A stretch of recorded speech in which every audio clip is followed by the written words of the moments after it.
बिस्मिल्लाहिर्रहमानिर्रहीम। आज हम इमरान खान को जब मुलाकात हुई है तो हमें थोड़ा सा सब्र आ गया है, क्योंकि 3 अक्टूबर से इन्होंने इमरान खान को अंदर बंद कर दिया था और आज उन्होंने अपना बताया है कि उनके साथ इन्होंने क्या किया था।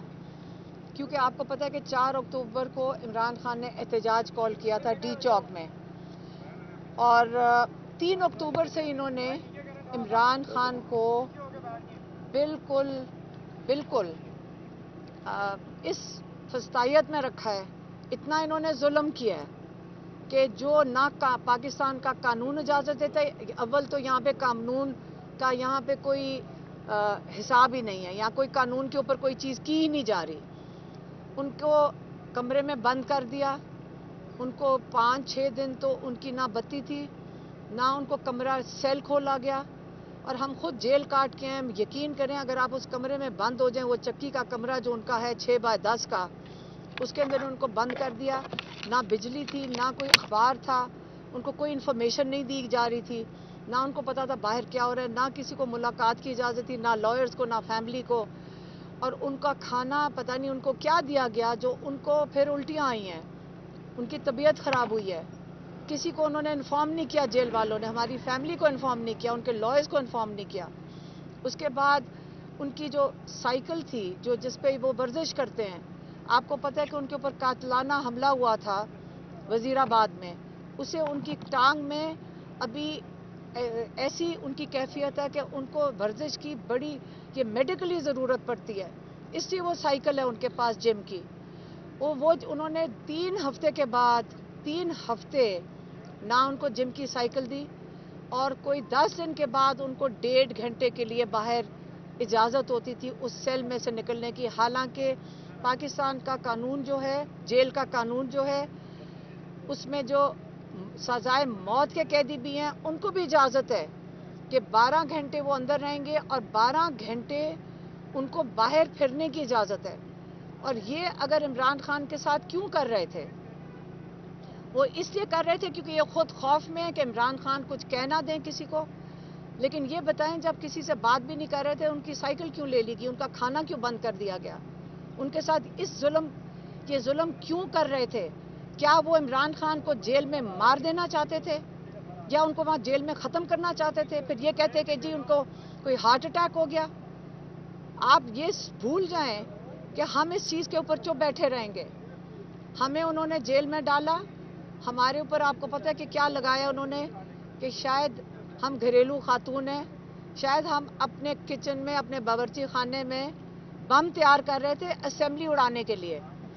अगर कोई और दफात लगानी थी, कम से कम भैंस की लगा देते। पुराने ज़माने में तो भैंस होती थी, ये बम किधर से आ गए? आप याद रखें, जो हमारी नेशनल असेंबली है, वो कौन सा, वो अवान किस क्या है? वो लोगों का अवान है। वहाँ पे लोगों के नुमाइंदे बैठते हैं। उसके ऊपर हमला किसने किया था? रात को लोगों के नुमाइंदों को कौन उठा के ले गया था? वो हमने हमला किया था।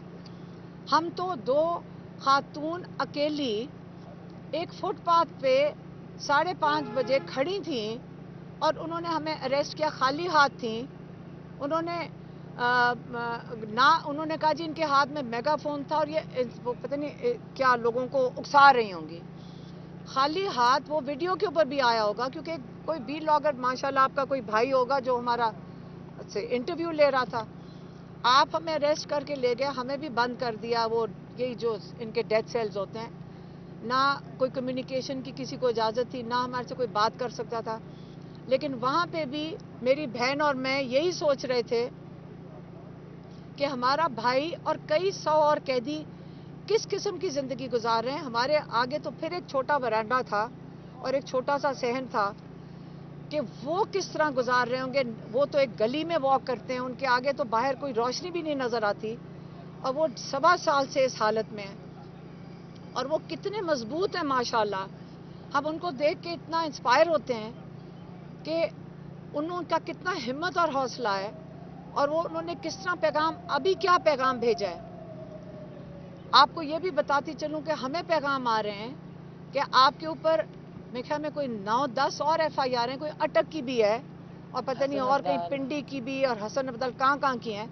اور آپ کو پتہ ہے کہ جب ہم جیل سے نکل رہے تھے تو اسلام آباد پولیس وہاں موجود تھی ہمیں اٹھانے کے لیے. پتہ نہیں انہوں نے کس طرح فیصلہ کیا کہ شاید 2-3 دن کے لیے ہمیں چھوڑ دیا ہے. اس لیے کیا پتہ ہمیں دوبارہ اریسٹ کر لے. انہوں نے ہمیں یہی ایک قسم کی وارننگ ہی آئی ہے کہ اگر آپ 10-15 دن چپ نہ رہے تو ہم آپ کو دوبارہ اٹھا لیں گے. آپ کے اوپر ہمارے پاس کیسز ہیں, ہم آپ کو اٹھا لیں گے. تو کیا پتہ یہ میری آخری آپ کے ساتھ بات ہو, اس کے بعد ہم پھر شاید جیل چلے جائیں. لیکن عمران خان نے یہ کہا ہے, آخری جو ان کا پیغام کا حصہ تھا وہ بتا دیتی ہوں. انہوں نے کہا دیکھ لیں کہ آپ نے انگریز جو جب تھا اپنے ملک میں پرامن احتجاج کی اجازت دیتا تھا جب وہ ہندوستان کے اوپر قابض تھے, لیکن ہندوستان میں اجازت نہیں تھی کہ آپ یہاں پہ احتجاج کر سکیں. لگ یہی رہا ہے کہ جو انگریزوں کے ہی قانون کے تحت لگ یہ رہا ہے کہ ہم بھی کسی کالونی کا حصہ ہیں کہ ہمیں اپنے ملک میں اپنے حق کے لیے کھڑے ہونے کی اجازت نہیں ہے. تو آپ لوگ فیصلہ کریں کہ آپ نے چونٹوں کی طرح اس زمین پہ رینگنا ہے. آپ کو ڈرا رہے ہیں, ہمیں ڈرا رہے ہیں. یہ ڈر کے خوف آپ کے اندر پھیلا رہے ہیں کیونکہ خود ڈرے ہوئے ہیں. جو ظلم کر ظالم ہوتا ہے وہ خود ڈرا ہوا ہوتا ہے. آپ نے اس ظلم کو برداشت کرنا ہے یا آپ نے اپنے حق کے لیے, پاکستان کے لیے, اس کی آزادی کے لیے کھڑے ہونا ہے. یہ ان کے آخری الفاظ تھے, یہ پیغام تھا. میں نے آپ کو ان کا پیغام دے دیا. ہم ان کو دیکھ کے اتنا انسپائر ہوتے ہیں کہ انہوں کا کتنا ہمت اور حوصلہ ہے, اور وہ انہوں نے کس طرح پیغام, ابھی کیا پیغام بھیجا ہے. آپ کو یہ بھی بتاتی چلوں کہ ہمیں پیغام آ رہے ہیں کہ آپ کے اوپر میرے خیال میں کوئی 9-10 اور FIR ہیں, کوئی اٹک کی بھی ہے اور پتہ نہیں اور کہیں پنڈی کی بھی اور حسن عبدال کہاں کی ہیں. اور آپ کو پتہ ہے کہ جب ہم جیل سے نکل رہے تھے تو اسلام آباد پولیس وہاں موجود تھی ہمیں اٹھانے کے لیے. پتہ نہیں انہوں نے کس طرح فیصلہ کیا کہ شاید 2-3 دن کے لیے ہمیں چھوڑ دیا ہے. اس لیے کیا پتہ ہمیں دوبارہ اریسٹ کر لے. انہوں نے ہمیں یہی ایک قسم کی وارننگ ہی آئی ہے کہ اگر آپ 10-15 دن چپ نہ رہے تو ہم آپ کو دوبارہ اٹھا لیں گے. آپ کے اوپر ہمارے پاس کیسز ہیں, ہم آپ کو اٹھا لیں گے. تو کیا پتہ یہ میری آخری آپ کے ساتھ بات ہو, اس کے بعد ہم پھر شاید جیل چلے جائیں. لیکن عمران خان نے یہ کہا ہے, آخری جو ان کا پیغام کا حصہ تھا وہ بتا دیتی ہوں. انہوں نے کہا دیکھ لیں کہ آپ نے انگریز جو جب تھا اپنے ملک میں پرامن احتجاج کی اجازت دیتا تھا جب وہ ہندوستان کے اوپر قابض تھے, لیکن ہندوستان میں اجازت نہیں تھی کہ آپ یہاں پہ احتجاج کر سکیں. لگ یہی رہا ہے کہ جو انگریزوں کے ہی قانون کے تحت لگ یہ رہا ہے کہ ہم بھی کسی کالونی کا حصہ ہیں کہ ہمیں اپنے ملک میں اپنے حق کے لیے کھڑے ہونے کی اجازت نہیں ہے. تو آپ لوگ فیصلہ کریں کہ آپ نے چونٹوں کی طرح اس زمین پہ رینگنا ہے. آپ کو ڈرا رہے ہیں, ہمیں ڈرا رہے ہیں. یہ ڈر کے خوف آپ کے اندر پھیلا رہے ہیں کیونکہ خود ڈرے ہوئے ہیں. جو ظلم کر ظالم ہوتا ہے وہ خود ڈرا ہوا ہوتا ہے. آپ نے اس ظلم کو برداشت کرنا ہے یا آپ نے اپنے حق کے لیے, پاکستان کے لیے, اس کی آزادی کے لیے کھڑے ہونا ہے. یہ ان کے آخری الفاظ تھے, یہ پیغام تھا. میں نے آپ کو ان کا پیغام دے دیا.